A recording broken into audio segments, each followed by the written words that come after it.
அனைவருக்கும் வணக்கம். இப்போ எல்லோரும் வந்து பசி கரகத்தில் வந்து ஃப்ரீஸ் ஆகி உட்காந்துருக்குறோம். நன்றி உடைக்கு வந்துட்டு ஃப்ரீ பண்ணுறதுக்கு அப்படின்னு சொல்லிட்டு கொஞ்சம் நேரம் கொஞ்சம் குஷியாக இருந்திருப்பீங்க. இன்னும் கொஞ்சம் நேரம் ஃப்ரீஸ் ஆகி உட்காந்துருங்க. ஒரு 5 நிமிஷத்தில் நானும் முடிச்சிடுறேன். நான் இந்த மேடையை கவனித்து பார்த்தீங்கன்னா ஒரு வித்தியாசமான ஒரு மேடை. ஏன்னா எல்லா நிகழ்ச்சியுமே அந்த நிகழ்ச்சியினுடைய ஒருங்கிணைப்பாளரோ அந்த நிகழ்ச்சியினுடைய தலைமையாளர்களோ நடத்தும் போது சில நினைவு விழாவோ அல்லது சில புரட்சியாளர்களுக்கான பாராட்டு விழாவோ நடத்தும் போது என்ன யோசிப்பாங்கன்னா, இவர் நம்ம மதத்துக்காரரா, இவர் நம்ம ஜாதிக்காரரா, இவரை நம்ம முன்னிலைப்படுத்தலாமா, இவரை நம்ம மேடை ஏற்றலாமா அப்படின்னா வந்து அதிகமான அமைப்புகள் இன்னைக்கு செயல்பட்டுக்கிட்டு இருக்கு, இயங்கிக்கிட்டு இருக்குது. இது வந்து மிகப்பெரிய ஒரு மனித சமூகத்துக்கு ஒரு ஆபத்தான சிந்தனை கூட இந்த மாதிரி இருக்குது. ஆனா எங்களுடைய வையை அமைப்பு வந்து விவசாய துறையிலையும் சரி மற்ற துறையிலையும் சரி ஒரு வித்தியாசமான ஒரு அமைப்பு. நீங்க பாருங்க, இந்த படத்துல உள்ளவங்க பாருங்க, ஒரு ஆங்கிலேயன், ஃபர்ஸ்ட் ஒரு ஆங்கிலேயன், அந்த ஆங்கிலேயன் நினைவு கூறதுக்கு வந்திருக்கிறோம். அடுத்து யாரு, ஒரு தமிழன், ஒரு தமிழன் நினைவு கூட உட்கார்ந்துருக்கிறோம். அடுத்து யாரு, ஒரு வடக்கன். எந்த மேலையால் இந்த சமத்துவத்தை நீங்க பார்க்க முடியுமா? அதை இங்க கொண்டு வந்திருக்குன்னு சொன்னாக்கா அது இந்த மையை மட்டும்தான். ஏன்னா எங்களுடைய ஒருங்கிணைப்பாளருடைய சிந்தனை வந்து ஒரு முற்போக்கான ஒரு சிந்தனை. என்ன முற்போக்கான ஒரு சிந்தனை? நாங்க வையைங்க ஒரு அமைப்பு வச்சிருக்கோம். என்ன வையைனா அமைப்பு என்னன்னா, ஏன்னா விவசாயத்தை சொல்லுவாங்க, விவசாயம் எப்படி செய்யணும்னு சொல்லுவாங்க, என்ன உரம் போடணும்னு சொல்லுவாங்க அப்படின்னு நினைச்சுக்கிட்டு இருப்பாங்க. விவசாய அமைப்புன்னா அதைத்தான் செஞ்சுக்கிட்டு இருக்கிறாங்க. ஆனா எங்களுடைய ஒருங்கிணைப்பாளர் எப்படி தெரியுங்களா, இந்த வையை அமைப்புல பேராசிரியர்களை இணைச்சு வச்சிருக்கிறாரு, பள்ளி ஆசிரியர்களை இணைச்சு வச்சிருக்கிறாரு, மருத்துவர்களை இணைச்சு வச்சிருக்கிறாரு, அதே போல நீதிபதிகளையும் இணைச்சு வச்சிருக்கிறாரு, இன்னும் எங்களை போன்ற இளைஞர்களையும் இணைச்சு வச்சிருக்கிறாரு. இப்ப கூடுதலா வந்து இன்னைக்கு கல்லூரி மாணவர்களும் வந்திருக்கிறாங்க, அவங்களையும் சேர்த்து இந்த மேடையில நம்ம பார்க்க முடியுது. இந்த மாதிரி எல்லாரும் நம்ம வந்து ஒற்றுமையா ஒரு சங்கிலி பிணைப்போட இருந்தா மட்டும்தான் அந்த உலகம் வந்து இயங்கும், நம்மளுடைய வாழ்க்கையும் வந்து முறையா இருக்கும். அடிதடி இல்லாம, சண்டை சச்சரவு இல்லாம, எல்லாரும் மனிதன்கிற அடிப்படையில, உயிர்கள்ங்கிற அடிப்படையில ஒரு மனிதத்துவத்தோட இந்த எண்ணம் தான் எல்லா இடத்துலையும் வேணும். ஏன்னா இன்னைக்கு பாருங்க, இந்த ஆங்கிலேயர் எடுத்துக்கங்க, ஜான் பென்னி குயிக், இவர் பிரிட்டிஷ் அரசாங்கத்துல ராணுவ பணியில இருந்து இன்னைக்கு நம்ம இந்தியாவில வந்து நம்மளுடைய மதுரையினுடைய பாண்டிய மண்டலத்துல வந்து ஒரு டேம் கட்டி கொடுக்கணும்னு விதியா இருந்துச்சு. அந்த விதி இருந்திருக்க போய் தான் வந்து கட்டி கொடுத்திருக்காரு. யாருக்காக கட்டி கொடுத்திருக்காரு? மண்ணை நேசித்த மாண்பாளர்கள். நான் எப்படி பார்க்கணும்னு சொன்னாக்கா, மண்ணை நேசித்த மாண்பாளர்களுக்கு அப்பாற்பட்டு மனிதர்களை நேசித்த மாண்பாளர்கள். இங்க மனிதர்கள் வாழணும், மனிதர்களுக்காக ஏதாவது நம்ம செஞ்சுட்டு நம்ம சாகணும். ஏதோ மற்ற விலங்கினங்க மாதிரி நம்ம வந்து வந்தா பிறந்தோம், சாப்பிட்டோம், தூங்கணும், சம்பாரிச்சோம், தனக்கு மட்டுமே சுயநலமா வாழ்ந்தோம், கடைசியில செத்து போனோம் அப்படின்னு இல்லாம நம்மளுடைய வாழக்கூடிய வாழ்க்கையில நமக்காகவும் வாழணும், பிற மனிதர்களுக்காகவும் வாழணும் அப்படின்னு வாழ்ந்து மரணிச்சவங்க தான் இந்த 3 பேரும். இவர் வந்து இப்ப இந்த பென்னி குயிக்குடைய பேரை இன்னும் தேனி மாவட்டங்கள் என்ன போறீங்கன்னு சொன்னாக்கா தன்னுடைய குழந்தைகளுக்கு பேரே சூட்டுறாங்க, பென்னி குயிக்கும் பேரே சூட்டுறாங்க. பொங்கல் விழால அவருக்கு சேர்த்து ஒரு வழிபாடை நடத்துறாங்க. ஏன்னா அந்த அளவுக்கு இன்னைக்கு நம்மளுடைய மனதை ஆட்கொண்டிருக்காங்க. இன்னைக்கு இதெல்லாம் உண்மையிலேயே ஒரு பாராட்டக்கூடிய ஒரு விஷயம். இன்னைக்கு நம்ம நினைவு கூறுறது ஒரு பெருமையான விஷயம். பாதி பேருக்கு பென்னி குயிக்னா யாருன்னே தெரியாது. இன்னைக்கு அதை நீங்க தெரிஞ்சு வச்சிருக்கிறதுக்கு, அதுக்கு வையை ஒரு காரணமா இருக்கிறதுக்கு நாங்க பெருமைப்படுறோம் எங்களுடைய வையை அமைப்பு சார்பா. அடுத்து நம்ம நம்மாழ்வாரை பத்தி நிறைய பேசினாங்க, நமக்கு நல்லா தெரியும். நம்மாழ்வார் என்ன சொன்னாங்க? விளையிறத உண்ணணும், உண்ணுறதான் விளைய வைக்கணும். இன்னைக்கு என்னத்தங்க விளைய வச்சுக்கிட்டு இருக்கோம்? 45 போடுறோம், 51 போடுறோம். ஏமே வீட்டால நீங்க சாப்பாட்டுக்கு வைக்கிறீங்க?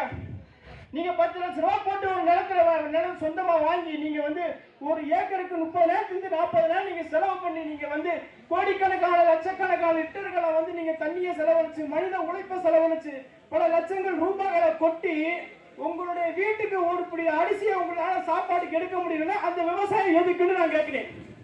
இந்த விவசாயம் செய்யாதீங்க, தயவு செஞ்சு செய்யாதீங்க. உயிர்களுக்காக விவசாயம் செய்யுங்க, உயிர்கள் பசியாடுறதுக்காக விவசாயம் செய்யுங்க. அப்பதான் வந்து உலகம் இயங்கும். அதை பேசுறவர் தான் நம்மாழ்வார். நீ எதை சாப்பிடுறியோ அதைத்தான் விளைவிக்கணும். உங்ககிட்ட எது விளைஞ்சிச்சோ அதுதான் சாப்பிடணும். இன்னைக்கு வந்து இந்த தில்லை நாயகம்ங்கிற விருது இன்னைக்கு இருக்குது. 14 வருஷமா தேடி அலைஞ்சு அந்த நெல்லை மீட்டு எடுத்த பெருமை எங்களுடைய வையனுடைய ஒருங்கிணைப்பாளர் ஐயா சேதுபதி, கர்நாடக சேதுபதி தான் சாரம். இன்னைக்கு 14 வருஷமா தேடி அலைஞ்ச நெல்லினுடைய விருது இன்னைக்கு இருக்குது. அதை நீங்க பசியா இருந்துட்டு போங்க. அடுத்து யாரு? நம்ம வடக்கு சகோதரர் மாதவ் காட்கில் ஐயா, தோழர் மாதவ் காட்கில். அவனை நீங்க படிங்க. இப்ப இதெல்லாம் வந்து பாத்தீங்கன்னா புதுசா வந்து பேசுறாங்க. என்ன பென்னி வீக்குறாங்க, மாதவ் காட்கில்றாங்க. தேடி பாருங்க. அவர் ஒரு வார்த்தை சொல்லி இருக்கிறாரு. மாதவ் காட்கில் மேற்கு தொடர்ச்சி மலையுடைய சிறந்த ஆய்வாளருங்க. அவர் என்ன சொல்லியிருக்கிறாரு? மலைகள் பேசுவதில்லை, மலைகள் பேசுவதில்லை.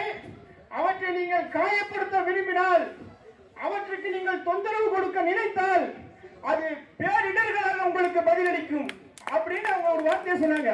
அதை உண்மையாச்சுங்களா இல்லைங்களா? கேரளால வயநாட்டுல கொத்து கொத்தா செத்தாங்க. ஒரே ராத்திரினா 300க்கு மேற்பட்ட மக்கள் செத்து போனாங்க. அந்த ஊர்ல பாதி மண்ணடிமானம் ஏற்பட்டுருச்சு. அப்பயே எச்சரிச்சாரு, மலைகள் இருக்கக்கூடிய பூர்வீக மரங்களை நீங்க வெட்டி எடுத்தீங்கன்னா அது மிகப்பெரிய பேரிடர்களை உங்களுக்கு உண்டாக்கும் அப்படிங்கறத அப்பயே எச்சரிச்சாங்க. கேட்கல. மனிதன் சுயநலவாதி தானே, அவன் கேட்கல. அதை பூரா வெட்டி எடுத்தா, தன்னுடைய பயன்பாட்டுக்கு கொண்டு வந்தான். அங்க உள்ள மக்கள் பார்த்து வேடிக்கை பார்த்துக்கிட்டு இருந்தாங்க.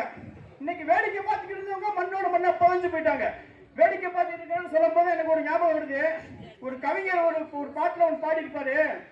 காடு மலை தண்ணிய அந்த ஆண்டவன் தான் படைச்சான், எல்லாம் போகுது கப்பலில, அதை எந்த ஈசன் வந்து தரப்பான். புரிஞ்சுங்களா உங்களுக்கு? காடு மலை தண்ணிய அந்த ஆண்டவன் தாங்க படைச்சான்.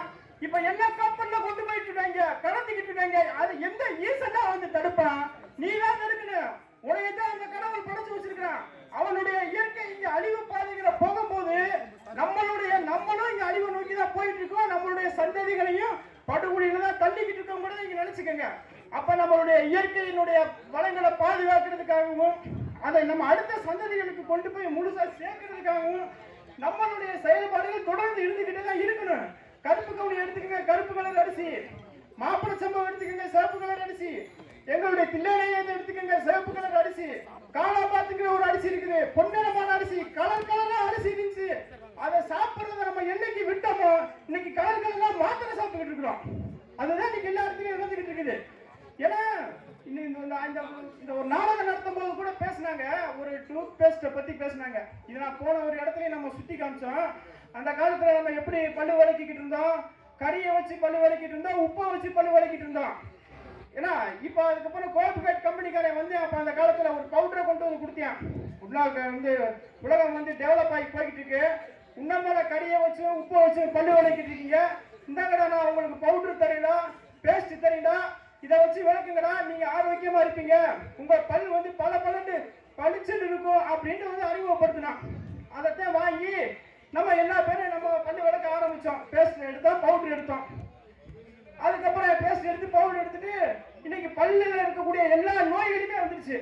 பல்லு சொத்த வருது. இதே கோல்கேட் கம்பெனிக்காரதே வந்து என்ன மவுத் ஃப்ரெஷ் கண்டுபிடிச்சிருக்காங்க. ஏன்னா கோல்கேட் பேஸ்ட்லயே எல்லாமே இருக்குதுடா, அப்படியே நான் மவுத் வாஷ் வச்சிருக்கிறேன். அதுல பாதியினுடைய பல் மருத்துவம் சம்பந்தப்பட்ட எல்லா மருந்துகளுமே அதே கோல்கேட் கம்பெனிக்காரன் கொண்டு வந்திருக்கிறான். அப்ப அவனே வந்து பேஸ்டையும் கொடுத்து நோயையும் உண்டு பண்ணி விட்டு அதுக்கு மருந்து. அப்ப இரட்டிப்பு லாபம் பாருங்க. இன்னைக்கு டிவியில உட்காந்துக்கிட்டு என்ன கேட்கிறான், லைட்டை உடச்சுக்கிட்டு வராங்க, செவரை பேத்துக்கிட்டு வராங்க, கண்ணாடியை உடச்சுக்கிட்டு வராங்க, உன் பேஸ்ட்ல உப்பு இருக்கான்னு கேட்கிறாங்க, உன் பேஸ்ட்ல கறி இருக்கான்னு கேட்கிறாங்க. ஆனா முட்டா பையனை அதை தாண்ட அந்த காலத்திலேயே நாங்க செஞ்சுக்கிட்டு இருந்தோம். இப்ப வந்துகிட்டு நீ உன் பேஸ்ட்ல உப்பு இருக்கா கறி இருக்கான்னு நீ கேட்கறிய அப்படின்னு நம்ம சிந்திச்சிருந்தோம் சொன்னாக்கா, இன்னைக்கு நம்மளுடைய சிந்திச்சிருந்தோம்னா இன்னைக்கு நம்மளுடைய வாழ்க்கை இந்த மாதிரி இருந்திருக்காது. நம்மள பிராய்லர் கோழி மாதிரி நடத்திக்கிட்டு இருக்காங்க இந்த கார்பரேட் கம்பெனிக்காரங்க. ஒரு மனுஷன் பிறந்து மண்ணில செத்து போகலான்னு அவனுடைய குறிப்பிட்ட தொகை ஹாஸ்பிட்டலுக்கு ஒதுக்கி வைக்கணும். இது வந்து எழுதப்படாத ஒரு விதியா தான் இருக்குது. இன்னைக்கு அப்படி ஹாஸ்பிட்டலுக்கு செலவழிக்காம எந்த ஒரு உசுருமே இந்த உலகத்திலிருந்து போகாது. அப்படித்தான் நம்ம இயக்கிக்கிட்டு இருக்காங்க. அப்ப இந்த நிலையெல்லாம் மாறணும். அதுக்கான ஒரு விழிப்புணர்வு கூட்டமா தான் இந்த வையை வந்து தொடர்ந்து வந்து பல நிகழ்ச்சிகளை வந்து தொடர்ச்சியா நாங்க நடத்திக்கிட்டு இருக்கிறோம். இதுக்கு வந்து நன்றியுடைய நம்மளை போட்டிருக்காங்க. இது எல்லா பேரும் வந்து அந்த ஆசிரியர்கள் வந்து பேராசிரியர் வந்தாங்க, கர்னல் சத்தியமூர்த்தி சாரு, அதே போல வந்து இவங்க தாவரவியலுடைய பேராசிரியர் நரசிம்மன், லெஸ்லி லாரன்ஸ் சார், இவங்க எல்லாத்துக்கும் வந்து நான் ஒரு அவசரமா டைமை முடிக்கிறதுனால அவங்க எல்லாத்த பத்தியுமே ஒரு 5 நிமிஷம் நான் பேச முடியும். ஆனா டைம் வேற இல்லை, உங்களுக்கும் பசிக்குது, எனக்கு மயக்கமே வருது. குடிச்சி குமரன் சாரு, இவங்க எல்லாத்துக்குமே வந்து ஒரு மிகப்பெரிய நன்றியை சொல்லிக்கிட்டு என்னுடைய உரையை நான் முடிச்சுக்கிறேன். நன்றி, வணக்கம்.